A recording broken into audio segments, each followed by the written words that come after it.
I would like to first of all say that I am not John Simmons, and I am currently the chair of this spiritual growth group, and I just want to brag on our committee. I just think they wrestled with, what do we need to offer this fall, and came up with this approach, and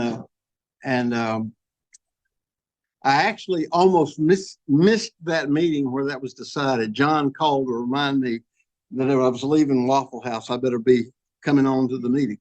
But we right away kind of settled on some things. And this, to me, has been just a wonderful time. I've appreciated it personally.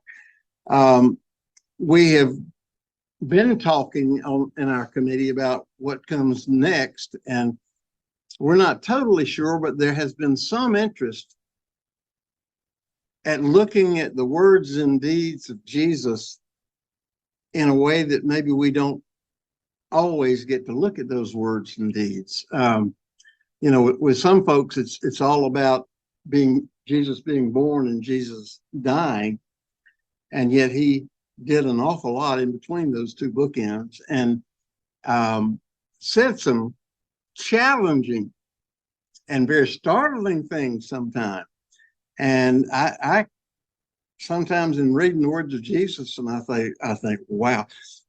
In fact, one time I was doing a after school program with some teenagers, and I said, you know what Jesus said to you boys? You know what Jesus said? If somebody slaps you in the face, turn the other cheek. That's crazy. I said, yeah, I know. But we might be doing something like that to talk about the message of Jesus, and trying to do that. If that's an interest, you'll have to help us out and let us know. But I wanted to also just spend a moment to thank all the folks who have spoken to you during this 6-week period. They spent a lot of time preparing and giving of themselves and their talents to you, and I'm so thankful for them. And we'll conclude with a professor tonight. So, John, anything else that we need to say? Paige will be up here in a minute, and she actually has some paper copies of an evaluation.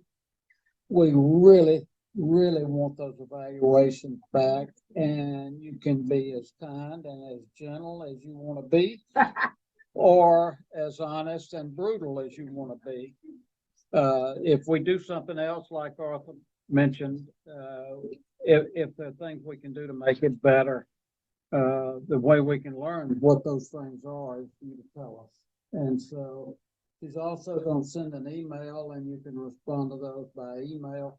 Now, I promised you we would not harass you when you fill out those emails, but if you don't send those evaluations back, it'll be like getting hacked.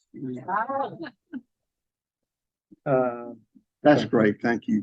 And you can be as brutal as you want to with John, because he obviously has Band-Aids. Andy, we're glad to have you lead us.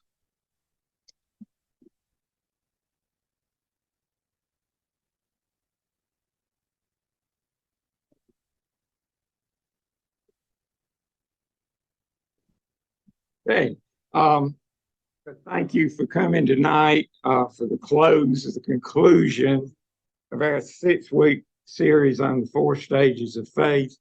I'm Andy Crosland, a member of this committee we've just been talking about. Before I get started, I just want to point out that I intend to leave a little bit of time at the end of the program tonight for your questions, comments, stories, your concluding concerns, your so what. So expect that opportunity. But also, as I'm going along, if you have questions or you want to stop for something, feel free to do that too.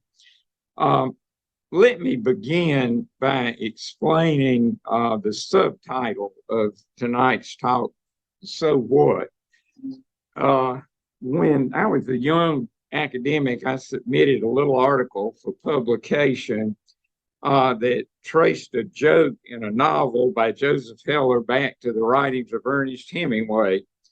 The editor wrote me back in a note saying that I had satisfactorily proved that link between the two authors, but I still needed to answer the question of, so what? I needed to say why my discovery mattered, how it helped readers understand one or both authors. And that was a key piece of mentoring for me. Arthur's talked a lot about mentors in here. This man I never met, whose name I don't remember, fixed something in my mind so that as I go through life, I keep asking myself, so what? All the time. And it just seemed like an appropriate question to be asking it at this point in time. I want to try to answer that question tonight by looking at McLaren's theory of the 4 stages of spiritual growth or faith from the perspective of the spiritual pilgrim, the person experiencing those stages. But let me first review the stages by looking at 3 poems. If I can get this thing moved. What do I do, Janet? You know what? I don't.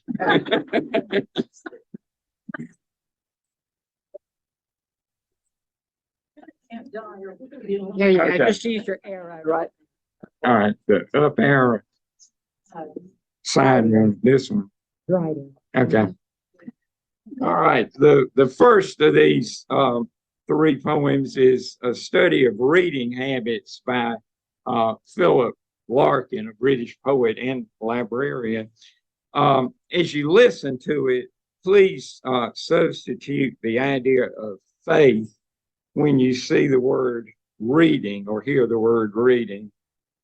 Like any good theory, McLaren's 4 stages fit other subjects as well as they do the one intended. And you may remember from, I think, Page's comments initially that McLaren derived his 4 stages of faith from several theories of human development. So his template is already a borrowing from one area to another. Here's the first stanza. When getting my nose in a book cured most things short of school, it was worth ruining my eyes to know that I could still keep cool and deal out the old right hook to dirty dogs twice my size. The first stanza illustrates McLaren's first stage of simplicity. In this stage, we readily accept things at face value, believing that good is what we're told is good and bad is bad. In this case, we're told who the hero is, and we, at least the poet here, identifies with that hero. This stage is simple because we're in a learning and accepting mode and not asking questions. In a sense, we, quote, ruin our eyes in this stage because of our tendency just to accept. And that readiness to accept will keep us from seeing objectively later on. We can't get past what we accepted. I'm playing in a role. But this is what it's Lucy Aaron's. Lucy Aaron's. And she's in the kitchen. I apologize. Okay, now to the second stage of complexity in the second stanza. Later, with inch-thick specks, evil was just my lark. Me and my cloak and fangs had ripping times in the dark. The women I clubbed with sex, I broke them up like meringues. In the second stage, we begin to tailor parts of what we accepted in stage 1 to ourselves. The speaker's reading takes turn to the adolescent, gothic, and erotic, and away from the more orthodox content of stage 1. His inch-thick specs suggest his sight has become more myopic and limited. Now to the third stage of perplexity and the third stanza. Don't read much now. The dude who lets the girl down before the hero arrives. The chap who's yelling keeps the store seem far too familiar. Get stewed. Books are a load of crap. This is a stage of perplexity. The simple truths of stage one no longer satisfy, and the more individualized beliefs of stage two also seem futile and empty. Our blindness in embracing them becomes more apparent to us. In time, all this doubt turns in on itself, and we abandon even the act of doubting as unsatisfying and empty. Books are a load of crap.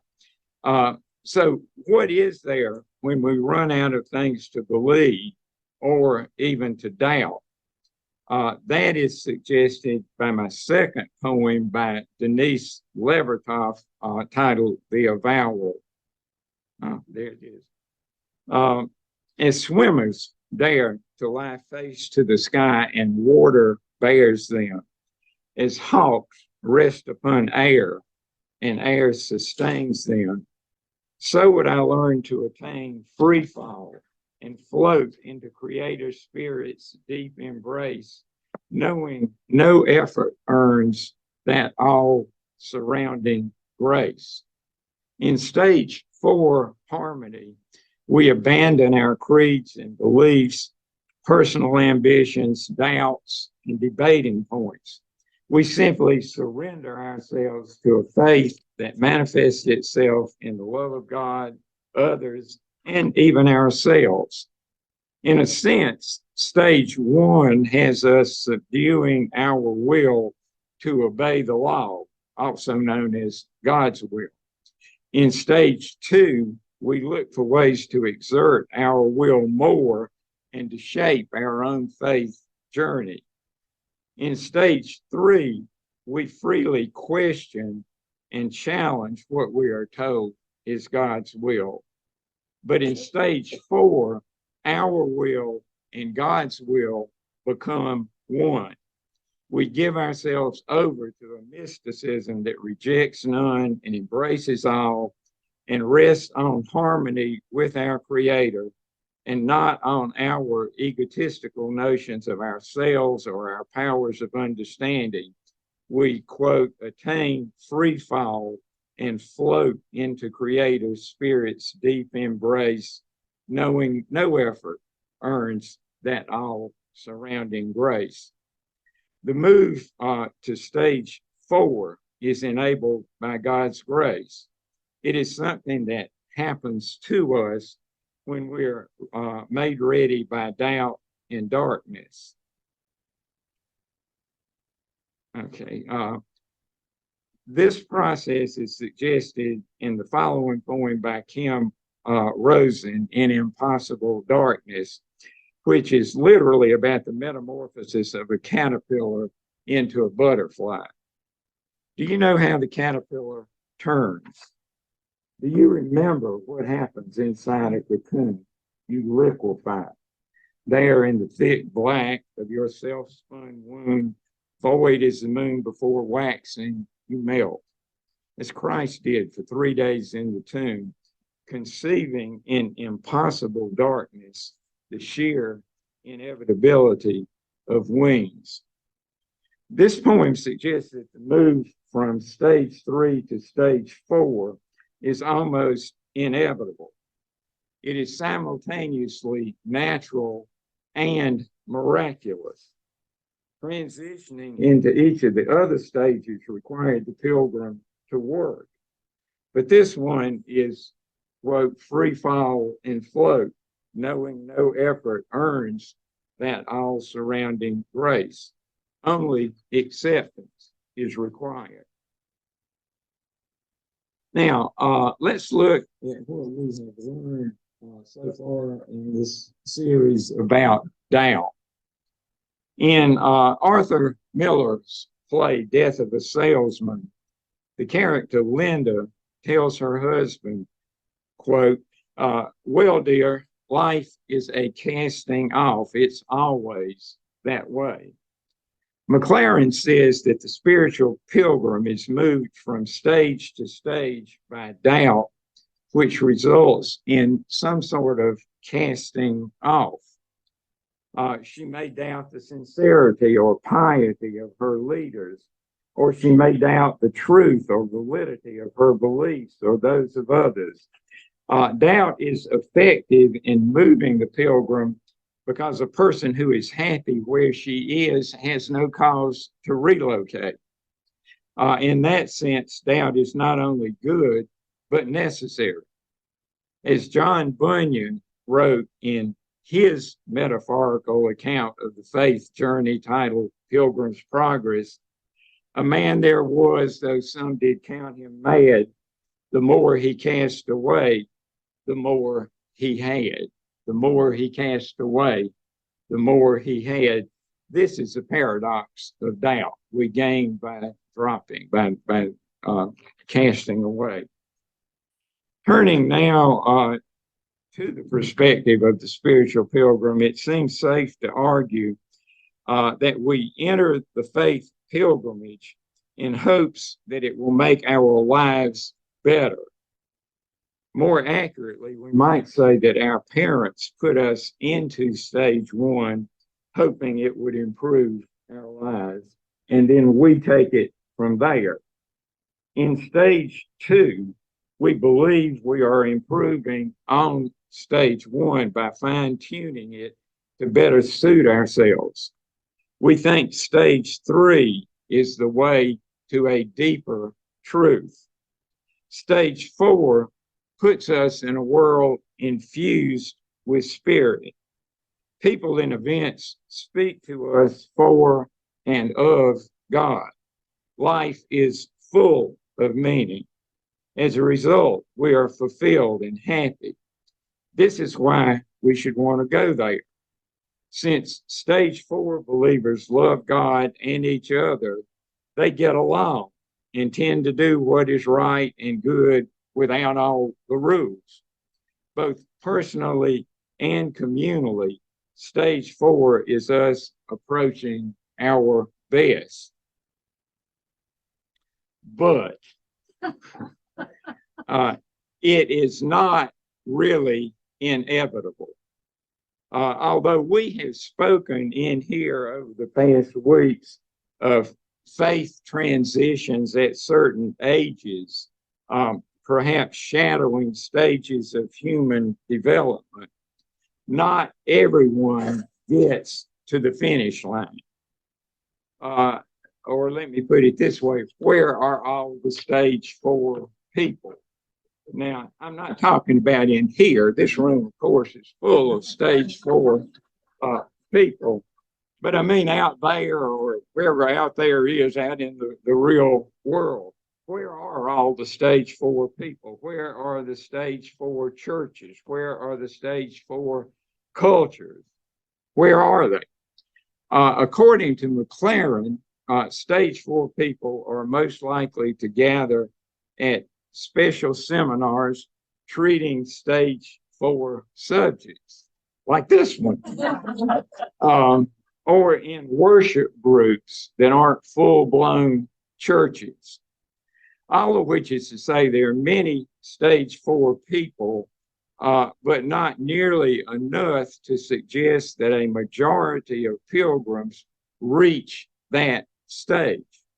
I'm not arguing that McLaren's concept of spiritual growth is invalid, just that it's not universal.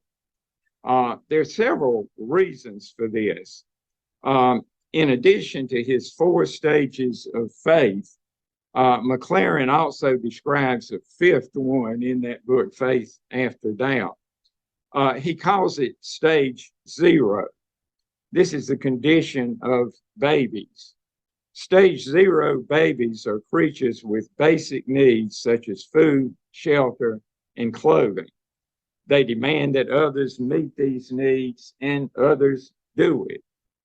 Once stage 0 people grow some, their parents can begin stage 1 training. But sometimes this growth does not occur. Perhaps there's some physical or psychological problem that prevents it. Perhaps there's some external condition like famine, war, or extreme poverty that prevents it. In such cases, potential pilgrims cannot get past having their most basic needs met, and they're unable to launch a spiritual voyage. Another factor preventing people from exploring their spirituality is their personality type. This is a complex subject and it's too intricate for us to explore tonight, but I'd like to look at just one aspect of it. Carl Jung suggested that all of us are either introverts or extroverts. When I say that, I know kind of what you're thinking, wallflowers and life of the party, but shove that out of your mind for a minute. According to Jung, introverts are people who are inwardly focused, who turn to their inner lives. They live in a world of abstract ideas and values that are always in flux. They are independent and self-driven. They see the material world, the world out there, as a projection of their inner world. It's just something that tells them what's going on inside them when they happen to look outside at it. Extroverts, on the other hand, are outwardly focused. Their world is solid, material, and unchanging. They're defined by this static outer world, and they see themselves as a part of it. Jung saw introversion and extroversion as extreme ends of a continuum. There's the extreme introvert here, the extreme extrovert there, and most of us are somewhere on that continuum in the middle. But if we consider the people on the extremes, the introvert over here, the extrovert over there, it is hard to imagine an introvert who is not eager to undertake a spiritual journey. That's what introverts do. Or an extrovert who would show, again, I'm talking about the extreme extrovert on the end of the continuum, or an extrovert who would show any interest in a spiritual journey at all. Thus, many such extroverts might be put in stage one faith groups and remain there for the rest of their lives, defined by that external world they find themselves in. They just stay where they are. They see their lives defined by their environment. Similarly, others who have personalities that shy away from conflict might avoid moving from stage to stage, as might those who need a high degree of certainty in their lives. They tend to stay in stage one because that's the place of certainty. People tell you what to believe, what to think there. It's all very clear. So as these few examples suggest, many who are placed in stage one never leave it, or at best, they personalize it by drifting into stage two. They are averse to the doubts, the questions, and the sheer perplexity of stage three. And without passing through stage three, there's little foundation for a stage four faith. So there are good reasons why the world is not flooded with stage four pilgrims. Now, that is not ideal. That's not what the best of worlds would look like. And really, the purpose that I saw in Faith After Doubt, when all was said and done, was to encourage the flow of people to stage four. And he suggests things about Christian education and other stuff like that toward the end of the book that would get more of us to stage four. But I'm going to argue that while it's not ideal that we don't all get there, it's not necessarily bad either. Stephen ministers and spiritual directors are taught to meet their clients where they are and to sit with them. And we should all accept each other that same way. In a sense, we're all where we belong. We worship and we believe as we must. The world is full of very spiritual stage 1 and stage 2 people, people who have been in these stages all their lives and who cannot leave them. And stage 3 people often develop their own moral codes and hold the rest of us to their high standards. In sum, we should not equate good with progress through the stages. Good can exist anywhere along the line, or so it seems to me. How good a person in any faith stage is may depend on a factor that Jung called inflation, and that the ancient Greeks named hubris, and that Paul, an early Christian, had this to say about in his letter to the Romans, quote, "Because of the grace that God gave me, I can say to each one of you, don't think of yourself more highly than you ought to think. Instead, be reasonable, since God has measured out a portion of faith to each one of you."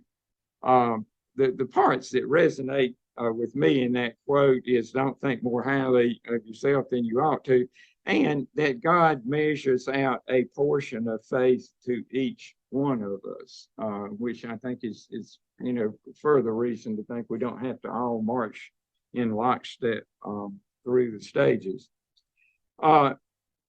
Stage 1 and 2 people can be toxic when they're so proud of their creedal beliefs that they try to impose them on others, or even try to punish those who don't share them. Such pride has resulted in many religious wars throughout history, one going on right now, and is also the reason missionaries sometimes impose rigid belief systems on native populations. This thoughtless imposition has resulted in those native populations later imposing the same rigid belief systems on their parent churches, which have since outgrown them. And what I'm thinking about here, I'm a recovering Episcopalian, and when we had ours split over homosexual ministry and all of that, it was the mission churches of the global South that were wanting to take up the traditional conservative side, and they were fighting the European and American churches that wanted to move on. So it's almost like it was a karma in that. We taught them that. Now they're holding us to it. Stage 3 and 4 people fall victim to inflation as well. The 3s who think their deconstruction of the belief systems of the 1s and 2s give them some sort of superiority can be harsh and mean in their condemnation. 4s may believe that they are superior to those in the first 3 stages because of the spiritual transformation that took them to stage 4. But that pride is not compatible with stage 4 spirituality. A prideful stage 4 person is a contradiction in terms. He is not a stage 4 person. So the pride itself knocks you out of the stage. So all of us in different ways can be knocked off our spiritual centers by our pride, and we must mindfully cultivate humility. That brings me to another issue that some spiritual pilgrims may have, the stages themselves. I was sitting beside a friend in an earlier class in this series, and he's a retired minister and retired academic, and I've learned a lot from him in recent years, and I greatly respect his opinion on spiritual matters. There was no commercial back in the 70s, I think, when E.F. Hutton talks, people listen. When this guy talks, I listen. And he whispered to me during the class that he thought the stages might be an oversimplification, that his experience of spiritual growth had been more complex and more full of zigs and zags than bang, bang, bang, bang as he passed through the stages. Now, although I had pretty much bought McLaren's stages when I first read the book, my friend's comment made me pause. For one thing, we each seem to experience the stages in our own ways.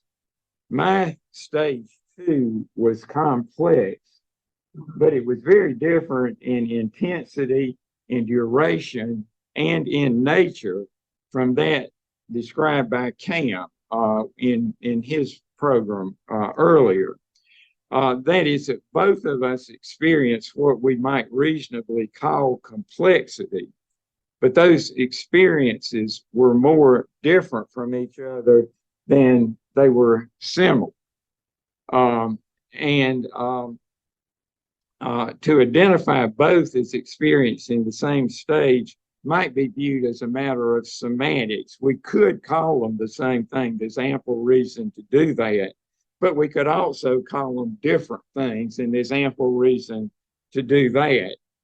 And in an email from another of the presenters in this series, he said his wife, quote, was in a very sheltered home and college environment where she didn't encounter complexity until after we were married. She was surprised that things I considered complexities and perplexities were not experienced by her as such, and that some things she encountered as perplexities were not experienced by me as such. So we can have the same experiences, but we react to them differently. So that's a possibility too. Let's see.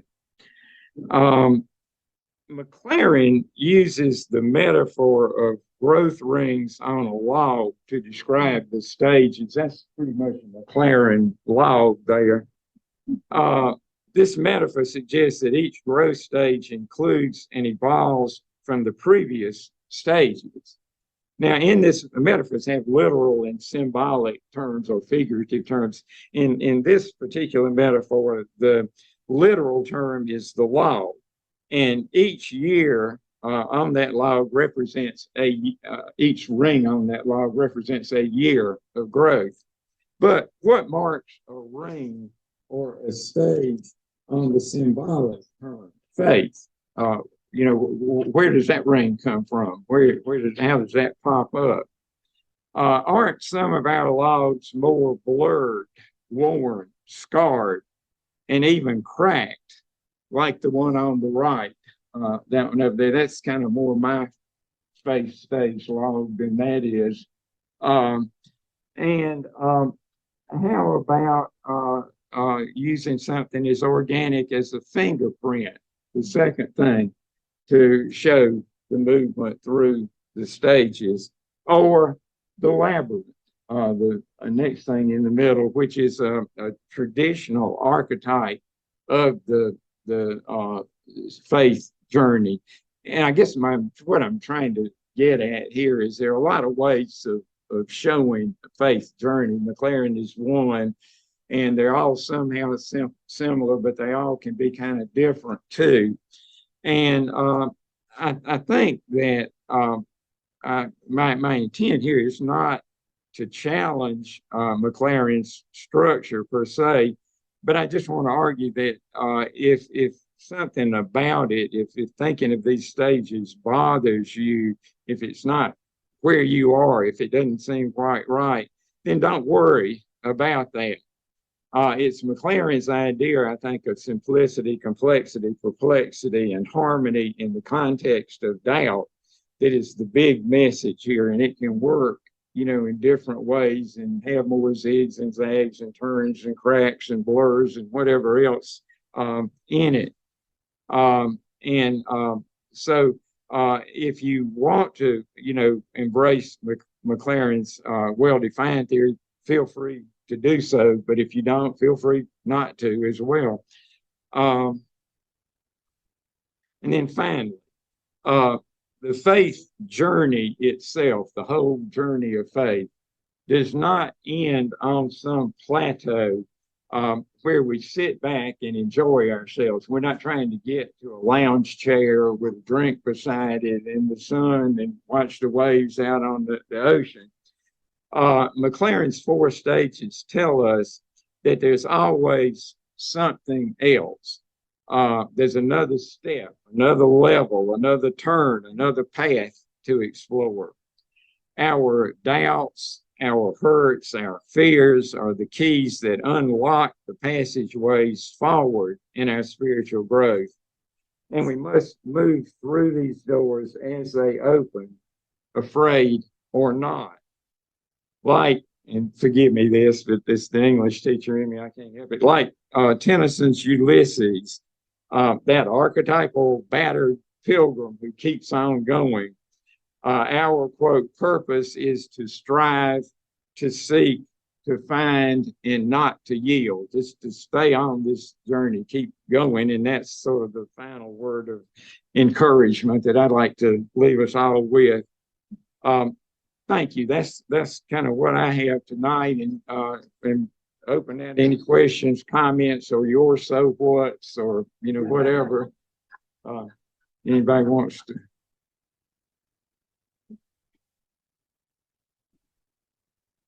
Observation of the world stages in the world, in our nation, in my own life, is that we move in one individual lives and in community life, from that we have moments in stage 4.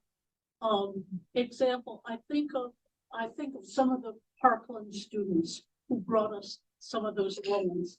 I think of the parents of dead children from Sandy Hook, who the perseverance with which they have worked over the last 10 years or so to make it not happen again, to the work, the effort that they've put into that, give us moments. And in our own life, we'll have moments of, as a mentor of mine once said, I worked for the American Friends Service Committee in Spanish Harlem. And I remember her saying, we were talking about what is the kingdom of God, what is the kingdom of God that is referred to constantly in the New Testament? And she said that her understanding of the kingdom of God was moments that we have.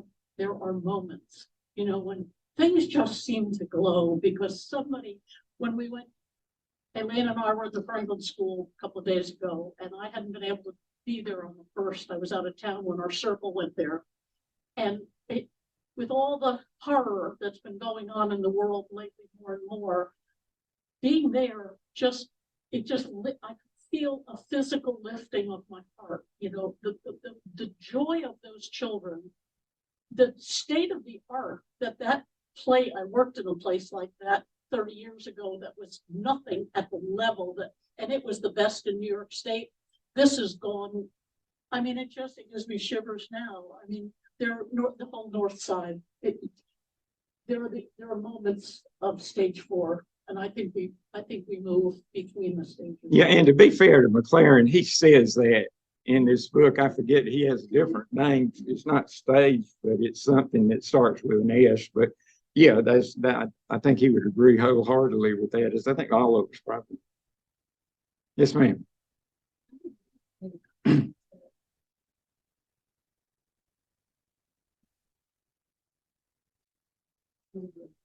Talk about God as they really know God. My daughter told me when she was 3 or 4, it was half and half, and I said, "How do you know?" And she said, "God whispered in my heart." Well, I'm sure you in some way. But she said things like, I know from when I was with God, and she could see angels, she freaked me out, I'm scared of them. But I think of some of the own experiences in my life, when I was 7, where I was very clearly visited by the Lord. In my case, it was Jesus, not the Holy Spirit, not God. Jesus, and it was so real. And so my sister, she told me that was stupid, so I never told anyone after that. But when I have doubts, what keeps a person from going back to those things that ground you in what truly know? Because I do know. And yet when I get angry, I just want to doubt because I've been told twice, so what? And it's funny that you brought it up because when you brought it up, my first thought was, my dad told me when I was about 15 that if I ever said, so what again, he would probably get a shirt and it's going to say, so what? And I have to wear it for the rest of my life. And then in my late 20s, I was going through a very major emotional crisis and health crisis. And I was talking to someone, as one should when you're doing that. And he looked at me and he said, so what? And both of those so what pitched me forward into a different way of thinking. One is, I don't want to wear a shirt. So you know that. I don't know anybody have any responses. That what you said made me think of somebody else's theory, and I can't remember who it is now, but that basically we're kind of born into the world as what McLaren might call a forward. I mean, you know, we are perfectly natural when we come in. And in this theory, this person asked everybody to bring a picture of themselves when they were 2, 3, no older than 4, but in that stage. And you looked at that child and you were asked to have a dialogue with it. And that child was who you are. That child had everything in it that you want to become, but you lose it, you know, along the way because people are helping you out and telling you what to believe and telling you to do this and do that. And you kind of get lost in that. And your job is to find that inner child, I guess you want to call it that, but you wouldn't have to because that's a pretty crummy term, but it's still to get back to that natural self that that God, you know, in your mother's womb made you to be. And you figuring out who that is, what that takes, which is again a variation on this 4-stage theory. It's more in that line of thought, a return, you know, to something rather than a journey to somewhere new, which does sort of kind of help explain, you know, how you feel, why you have those moments of stage 4 that you were talking about, and then how your stage 4 and my stage 4 might not exactly look alike, you know, when it's all said and done and all of that. You ask why we don't look back to what we know for a period of time. Like I might forget for 2 years that when I was 7, I was with Jesus. There was no, it was a what would be described as a real experience, except it was a dream. He was a Porsche. Which is why my sister said, tell me. The back of the Porsche, he comes on stage and let the back of the Porsche opens up because we all like the Porsche 911, right? So, you know, and it's like the light came out, and that was Jesus. It was the light, and that's the experience was that I knew that was Jesus. And that could be your beginning. That was my beginning, was that Jesus loves me, and it was positive. And I do go back to that beginning, which is my stage. We say our stage 1s are probably very different.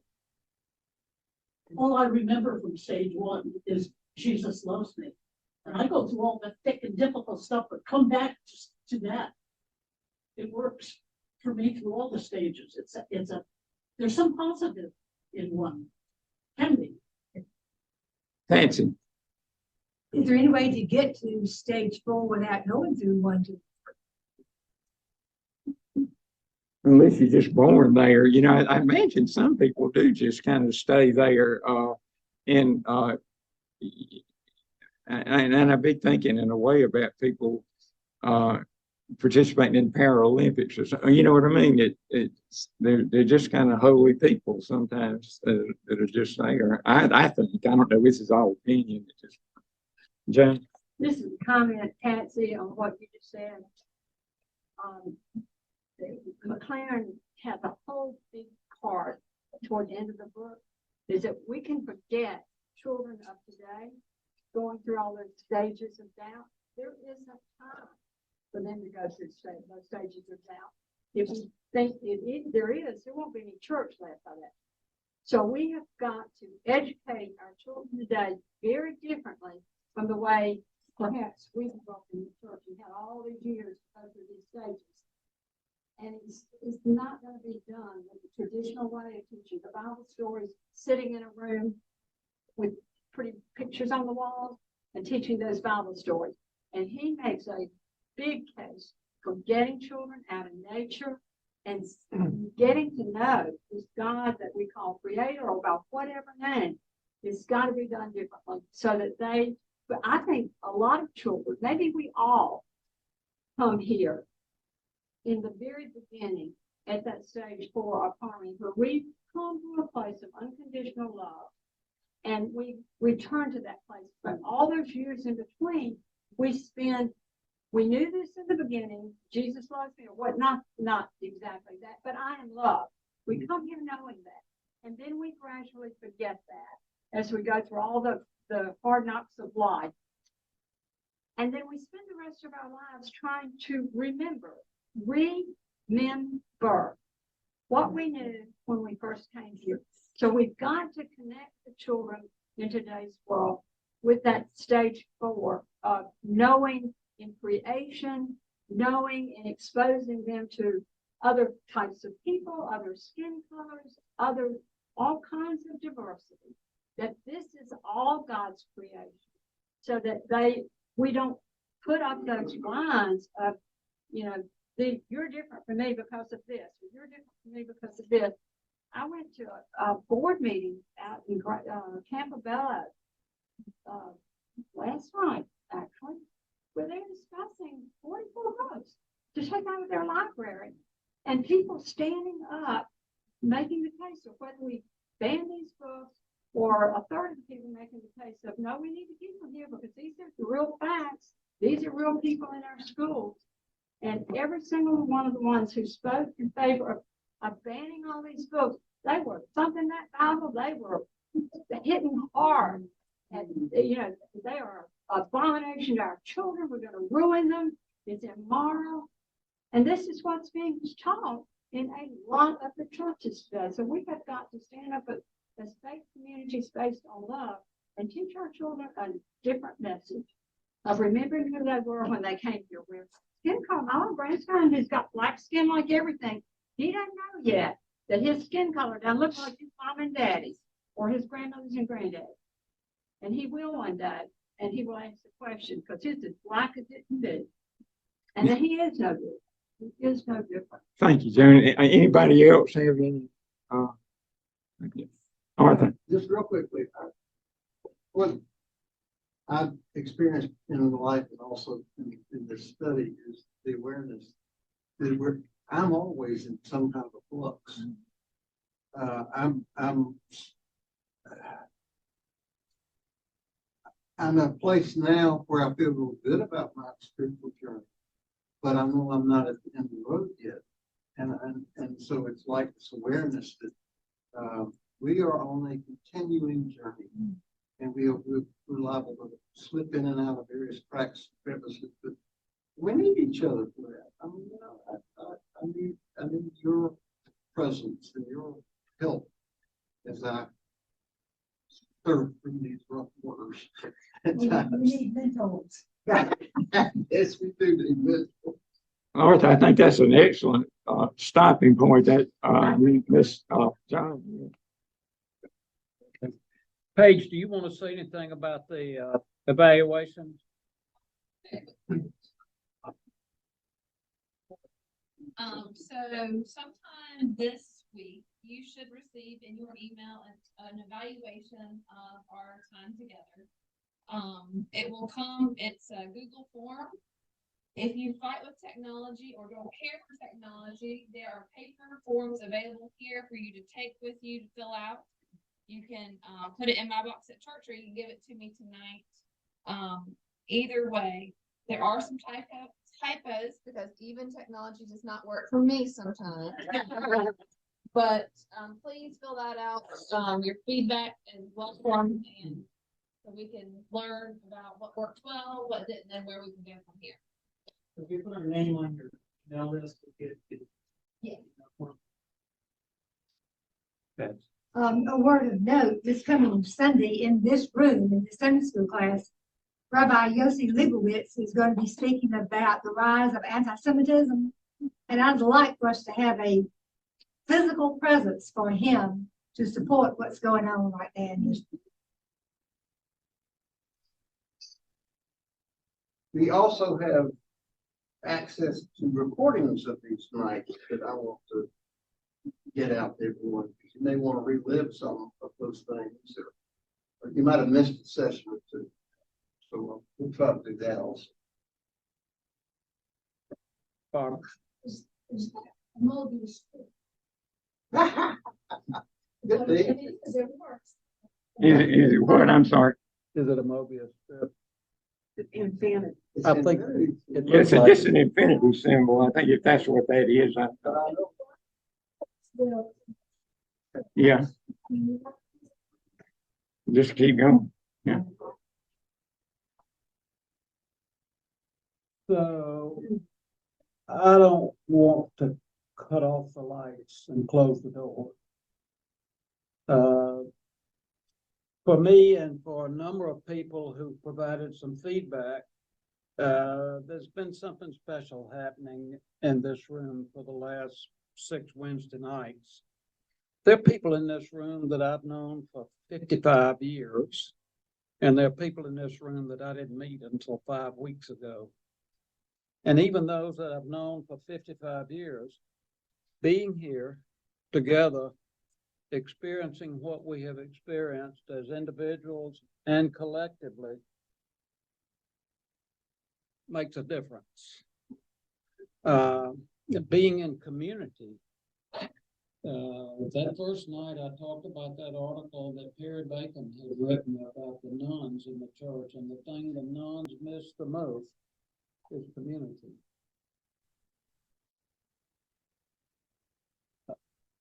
Andy started tonight with several poems, and there are times that poems can say things that can't get said any other way. There's a poem that some of you have heard me use before that speaks to a number of the stages that we've looked at over the last 6 weeks, and particularly to the stage of harmony. And it speaks to community. The poet is Rilke, and it goes like this. How can I manage my soul so it does not touch yours? How could I lift it above you to get to some other place? I could gladly hide it in some strange, dark place that does not resound when your depths vibrate.